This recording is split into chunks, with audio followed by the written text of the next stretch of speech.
A Avenida Paulista Mexicana humilha a brasileira. E não estou falando só de arquitetura, arborização ou limpeza. Vamos descobrir um pouco mais e evitar tanto vexame? Era uma vez uma avenida onde quase todos os bancos foram embora. Os hotéis envelheceram ou fecharam.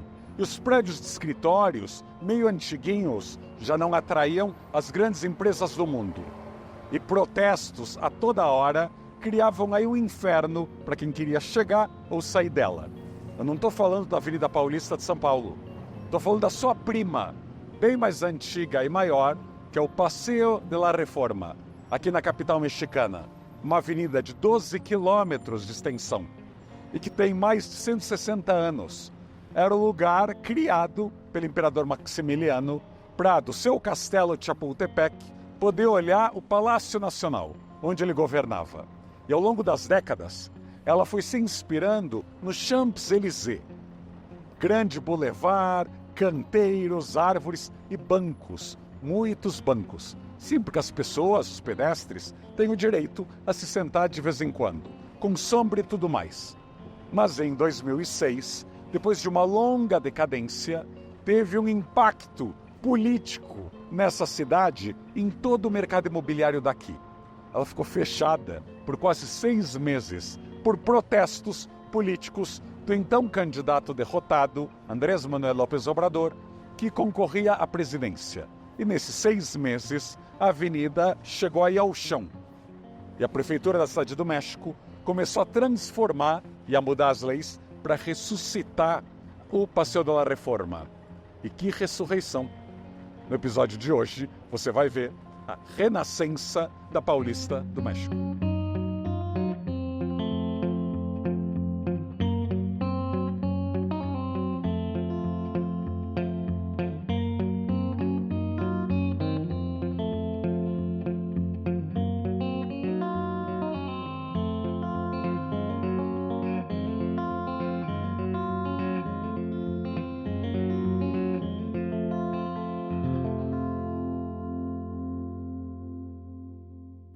Duas premiações diferentes para o melhor arranha-céu do mundo chegaram à mesma conclusão. O melhor é a Torre Reforma, que fica aqui, nesta Avenida Paulista Mexicana. Não é todo dia que um prédio da América Latina recebe um prêmio como o melhor do mundo numa área que envolve tanta tecnologia e bling-bling, elevadores mágicos, materiais caros e etc. E melhor, não parece com nenhum arranha-céu americano ou chinês. É bem mexicano e é muito bonito.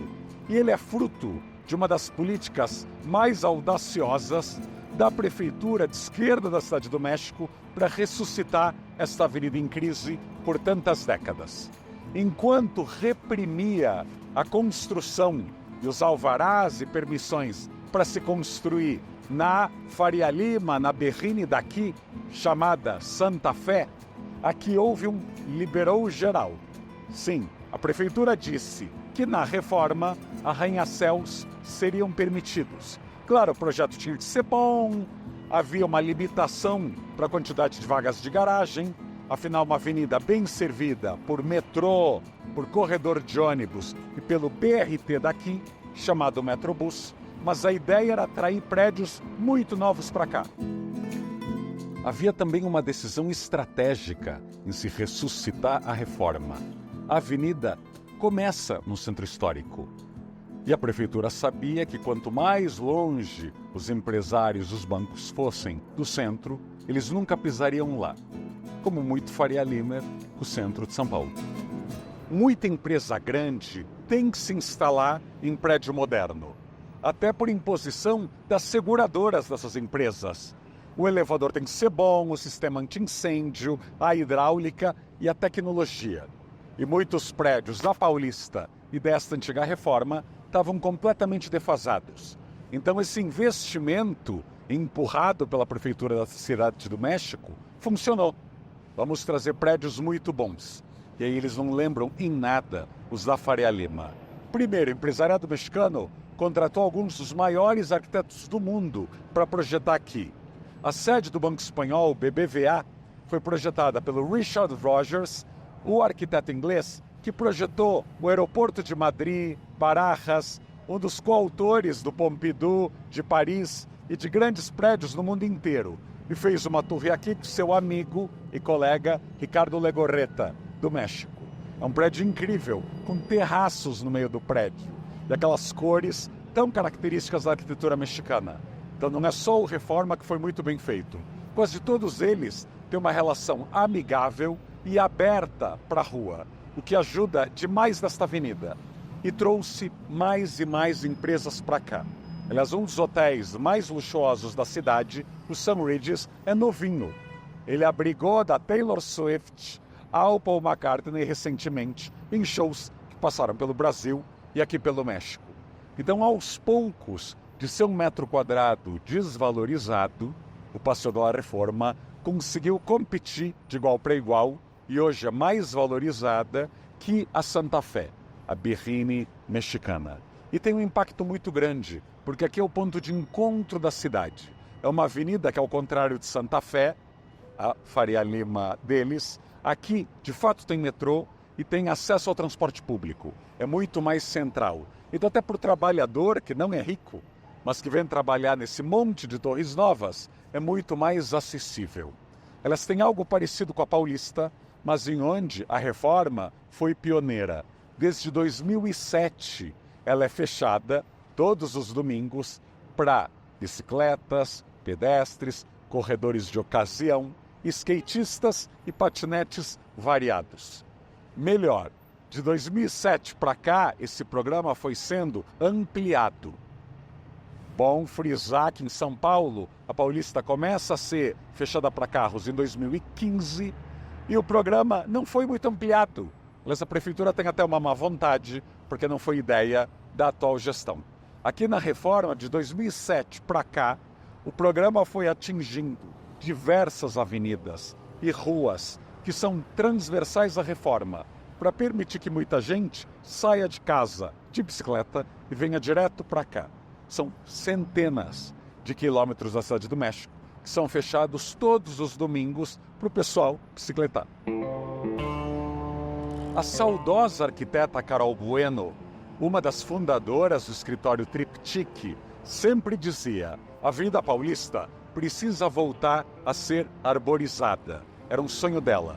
A Paulista, quando era pequena, até a ditadura militar, que a ampliou para mais pistas, era cheia de ipês. E esses ipês foram derrubados. Em mais de 50 anos de democracia, ninguém teve lá muita vontade de rearborizar a Paulista. A Reforma foi o oposto. Ela nasceu como uma avenida para charretes e foi sendo arborizada com o tempo. E quanta diferença ter uma avenida tão movimentada, tão cheia de prédios, super arborizada. Sim, tem sombra e tem bancos aqui, pela avenida inteira. Ou seja, é um lugar que a pessoa, na hora do almoço, depois de umas compras, enquanto está esperando o transporte público, pode descansar, pode ler, pode ficar com o celular na mão, porque tem menos medo que em São Paulo. Aliás, até o canteiro central, onde o pedestre mal educado, sim, também tem bastante, atravessava, cruzava a avenida, e alguns dos governos municipais da Cidade do México tiveram a ideia de colocar flores nos canteiros. Que bom ter uma cidade florida. E olha que a Cidade do México é muito mais alta e mais seca que São Paulo. Mas conseguiram colocar canteiros de flores pela avenida inteira e todos passam bem. A Reforma já faz algo que as ruas brasileiras ainda não descobriram, que o pedestre precisa de mais luz do que o carro, do que o motorista. O pedestre não tem farol, então tem que ter poste iluminando a calçada, se possível, embaixo das copas. Elas valem outro elogio aqui à Prefeitura da Cidade do México. Essa é uma cidade enorme, caótica, desigual, como as nossas, e as calçadas estão muito mais limpas e muito mais arrumadas. Elas têm até uma sorte aqui que a ex-prefeita Cláudia Sheinbaum, atual presidente do México, estudou com Alberto Kalatch, um dos maiores arquitetos mexicanos, e o convidou para cooperar no desenho da reforma de muitas avenidas da Cidade do México. Então, rebaixamentos de guias, pisos, balizas, foram desenhadas pelo escritório desse grande arquiteto mexicano. Ou seja, até político tem que ter bons contatos, interesse, curiosidade e se cercar de gente boa. A Sheinbaum teve essa sorte. Inclusive, o próprio Alberto Calat projetou um prédio residencial raro nesta avenida no início da reforma, vermelho, que os mexicanos não têm medo de colocar cores em prédios e na arquitetura. E há 17 grandes prédios em construção aqui na avenida.